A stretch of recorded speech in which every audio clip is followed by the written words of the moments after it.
is about to change forever. In 2050, soldiers may not pull the trigger. Artificial intelligence will. Robotic machines could replace frontline troops. Battles will be controlled from thousands of miles away.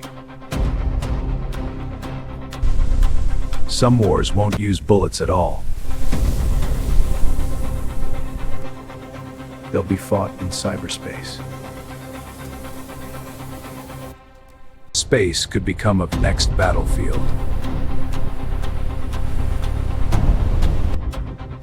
Laser weapons may replace traditional missiles.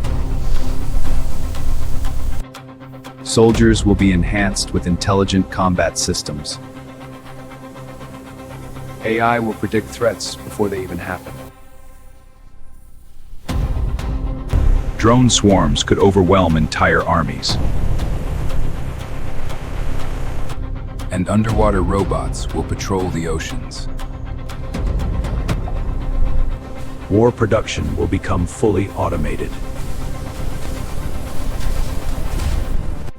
But the real power will be intelligence. Data will become the most powerful weapon on Earth. The question is not whether war will change. It's whether humanity can control the machines it creates. What do you think the future holds?